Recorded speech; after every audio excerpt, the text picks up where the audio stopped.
Good morning. Thank you everyone for coming to our PLC meeting this morning.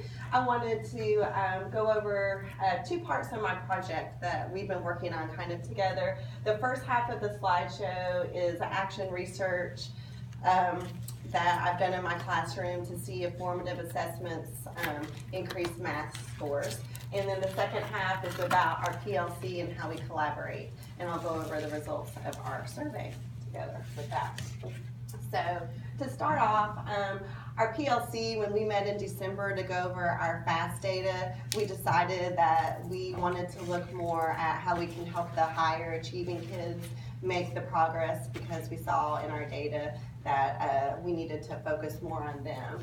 And so formative assessments are a way to help that and to hopefully give us a strategy to use.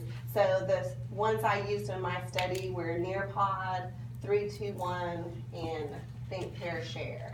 So I'm trying to see if by intentionally using those and then using the results of that data to change my instruction and to make small groups, if that has an impact on scores. So when I looked at the research of why we should use formative assessments, actually the first article I found was why teachers don't use formative assessments. And I found it interesting because it kind of made teachers not seem like professionals.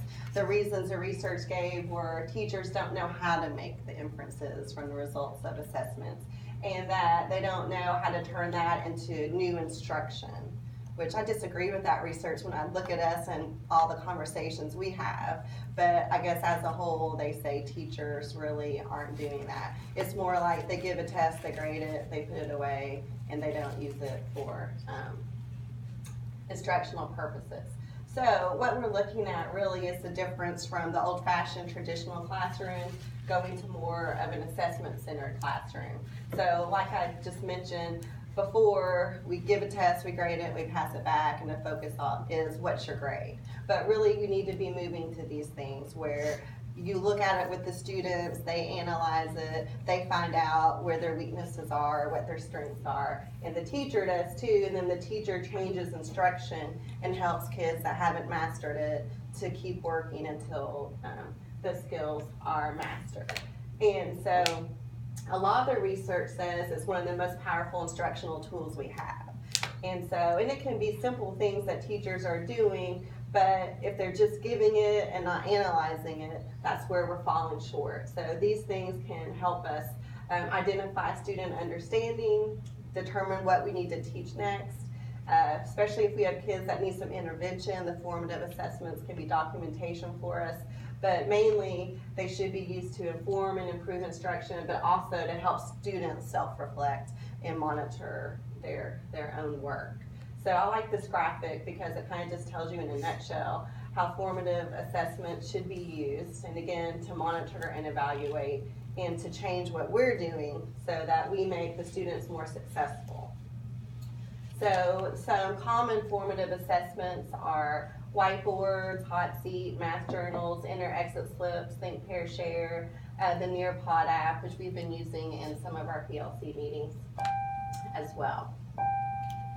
So my research question was, what effect does using the formative assessments to drive instruction have on the achievement of the above grade level math students? Because that's what we're trying to see if our higher kids can make the progress.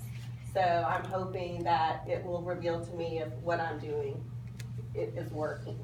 So my math group, because it is the accelerated class, it's not really that diverse. Has a lot of the Asian population, doesn't have any 504s or IEPs, so pretty much different probably from the makeup of some of your classes there.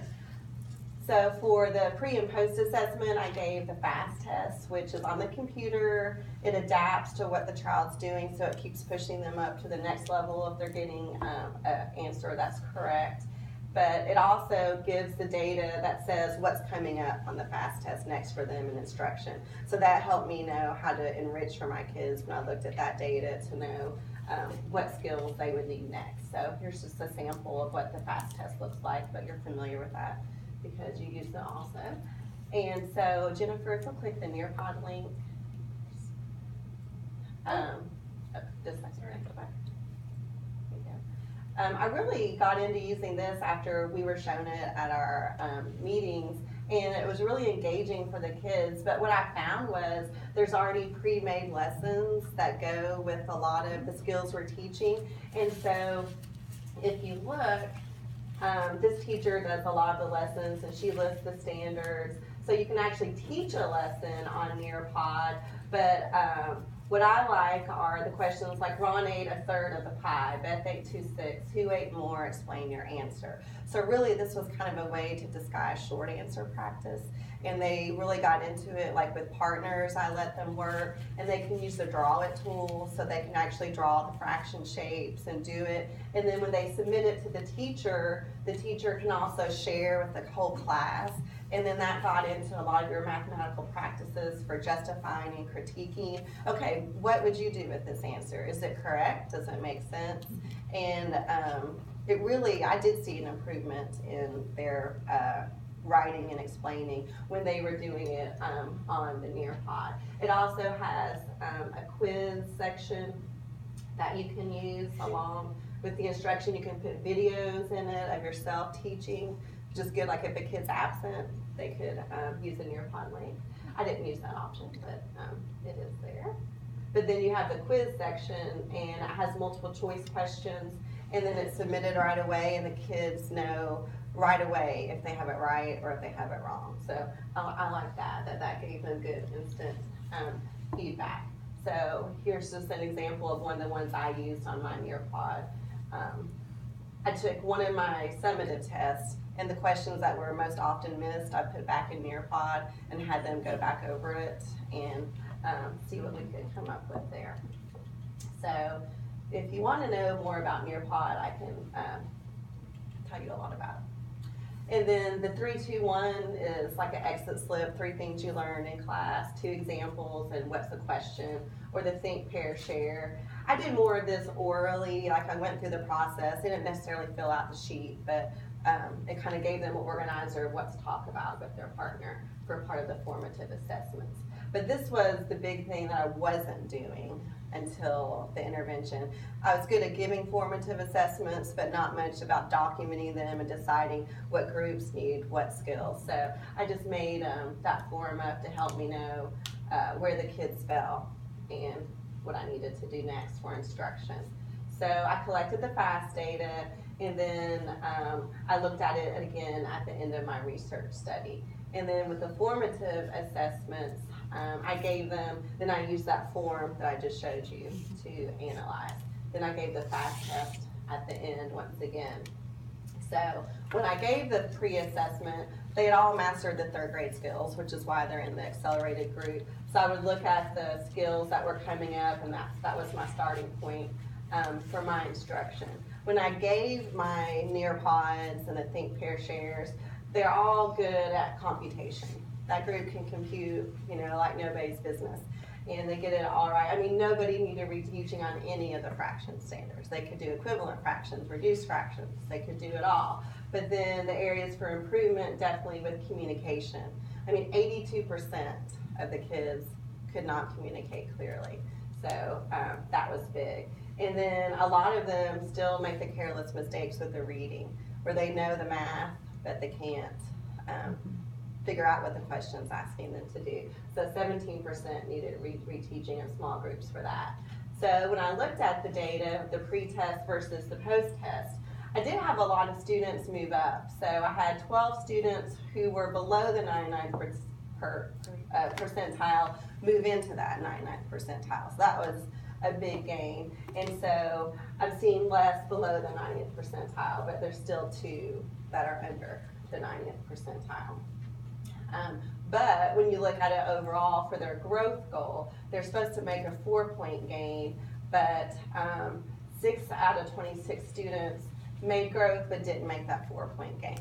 So 20 out of 26 didn't need it, but I still thought that was too big of a chunk, and that kind of goes with what we saw earlier, where they're just not making the growth gain. So what might have happened? Well, when I look at who those students were, 3 of them were the fast finishers, who by the time we all got logged in and I'm looking to see how everyone's doing, 3 of them done, you know, so no scrap paper, just clicking answers, which can be frustrating. And then they're the same students who in class do those same things, you know. They're always done, but not ever correct. So that's a work habit thing we need to work on. And then some took so long, and like I think they put too much pressure on themselves that they almost overthink it. And one in particular, Janet, I think it's one from yours, he needs that constant reassurance. And you can't say, yes, you're on track. You can't give any comments during the fast test. And so then they kind of get that anxiety. And I know that's why he didn't make a gain on that. But when you look at the growth they did make, I mean, really there's some good growth. The goal is 4 points. So 23% didn't make that. The 50% grew 4 to 9 points. But then look at how many went up between 10 to 16 points. I mean, that was huge. So there is progress. And then you can see who those, why did they grow so much? I think just because, you know, they do retain what they learn. So that's good. They don't forget things. And because you're differentiating and they keep moving up, that's going to go well with the fast test. And, but then I thought too, sometimes their original scores are flukes. You're like, how did they score that low, or how did they score that high? So they seem to make this big jump, but really when you think about it, they probably did not, because something was off with one of their scores. But this was, I think, the most important thing that shows, I mean, I am having trouble with those highest of high kids. So below 90th percentile students, they made the most gains. They made a gain of 13 points. The 90 to 95th percentile made 8-point gain average, but the ones that were already high, they only gained an average of 5 points. So therein lies the problem. So I think that we're seeing that the highest kids are making the least amount of growth. So that's an area for improvement. So that's what we want to talk about as a group. And Jennifer, if you can take some notes for us, if you don't mind.